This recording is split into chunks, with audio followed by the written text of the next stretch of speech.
Okay, so let's just jump in. In this, well, whirlwind of modern life, right? Our attention feels like it's scattered everywhere, like confetti you mentioned earlier, maybe in a wind tunnel. Finding genuine calm, it feels like a huge challenge sometimes. Oh, absolutely. A real challenge. We're all kind of looking for that switch, aren't we, to navigate things with a bit more grace. Exactly, grace. And that's actually why we wanted to do this deep dive today, isn't it? Precisely. We're diving into a practice that isn't really about escaping reality. Yeah. It's more about fundamentally changing how your brain actually experiences it. Okay. We're talking meditation, but maybe not just as a quick relaxation thing. Yeah. More like an art, a practice, Yeah. something that literally helps you reshape, your brain's pathways. Right, reshape the pathways. So let's unpack that a bit. Our mission here really is to explore how this practice can genuinely impact your daily life. And we're drawing from some really interesting firsthand experiences documented in our sources. We generally know what meditation is, I think.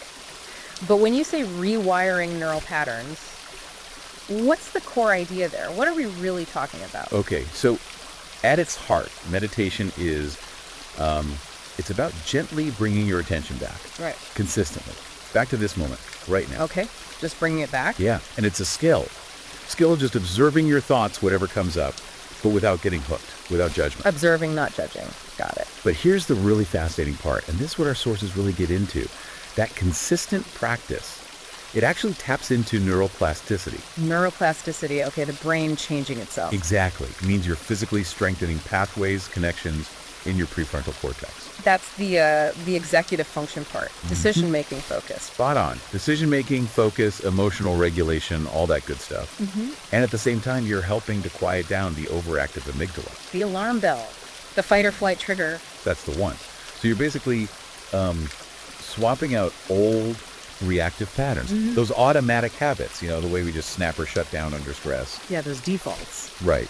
You're replacing those with new, more constructive ones that genuinely support your mental and emotional well-being much better in the long run. So it's deeper than just feeling good during the meditation. It's building something, tangible, long-term resilience, like a different internal operating system. That's a great way to put it, an operating system upgrade. And our sources shared some really compelling, tried and tested ways someone actually integrated this. I was really struck by one they called morning mindfulness. Yes, that was a key one.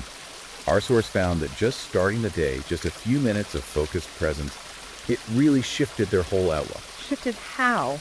Well, beyond just feeling good, they actually reported a noticeable drop in their physiological stress response.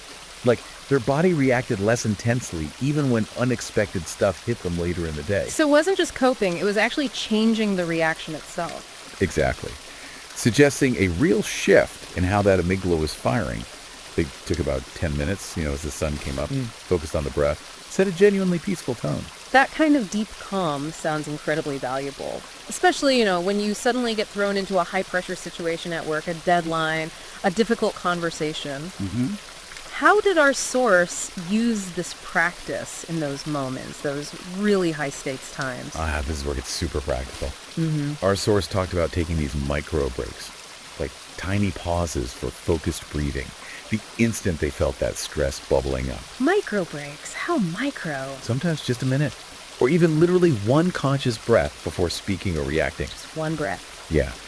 They shared this specific story, actually, about a tense meeting. Feeling that old urge, to just snap back at someone. Oh, I know that feeling. Right? But by just taking that single mindful breath, they found they could pause and then calmly state what they needed. It completely changed the dynamic of that interaction. So it stopped that impulsive reactive thing, allowed for something more, thoughtful, deliberate. You could see those rewired pathways kind of working in real time. That is powerful, making a conscious choice instead of just getting swept away.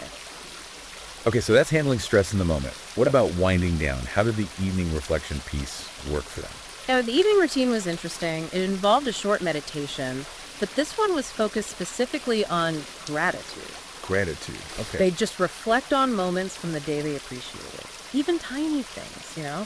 A nice walk at lunch, a good chat with someone, seeing something beautiful. The small stuff. Exactly. And they noticed this didn't just lift their mood temporarily.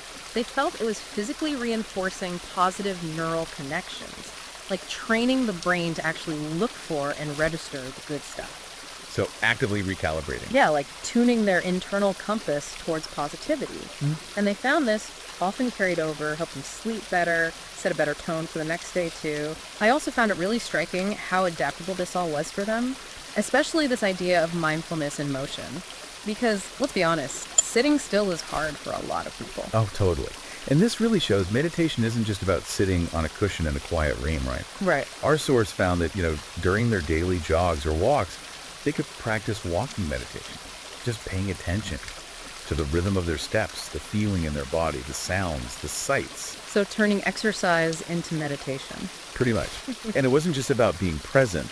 They specifically noted it helped build those calm, focused connections even while physically active, which is tricky for many.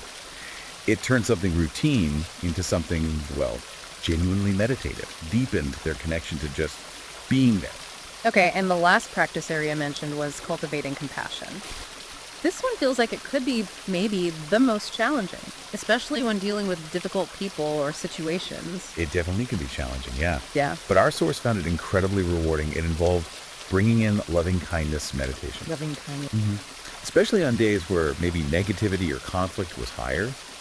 Consciously sending positive wishes first to themselves, then loved ones, and then, crucially, even towards people they found difficult. Ooh, that is tough. It is.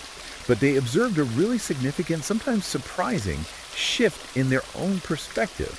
And even in their relationships, it seemed to build this deeper sense of connection, a reminder of shared humanity, even with folks they normally maybe avoid or resent. So it kind of dissolved resentment. They felt it did, yeah, by actively, consciously building pathways for empathy instead. Okay, so bringing this all together, beyond these really specific examples, which are fascinating, what are the bigger takeaways? The perhaps less obvious benefits people might find if they commit to this kind of practice? Well, if you connect all these dots, you see meditation isn't just a technique. It's really a pathway to kind of upgrading your brain's software and hardware, like we said. Right, the operating system upgrade. Exactly. Yeah. Our source, and this mirrors lots of other accounts and research, experienced not just, less anxiety or better focus, but a really profound increase in their basic ability to handle stress without getting completely knocked off course. Resilience. Real resilience. And this isn't just feeling better, it's backed by science. Yeah. Regular practice can lead to actual measurable changes in the brain's structure and function. It makes us demonstrably more adaptable, more resilient when life throws curveballs. It's about fundamentally changing your relationship with your own mind, your own inner experience.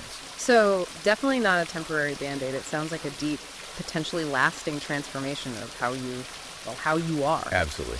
That's the potential. Which is why we really want to encourage you, the listener, to maybe explore meditation in whatever way feels right for you. Exactly. Whether it's just a few moments scraped together each day or maybe longer sessions if you have the time, the benefits really are profound and they are accessible. Yeah, accessible seems key. Totally. And the consistent message from our sources is really start small, be patient with yourself, and just observe. Notice what happens. Watch the transformation unfold. Right. So maybe the final thought to leave you with is this. If these small, consistent moments of just being mindfully present can actually fundamentally alter your brain structure and how it works, what unexpected levels of resilience, of adaptability might you unlock in your own life, far beyond just feeling calm now and then? What else might be possible?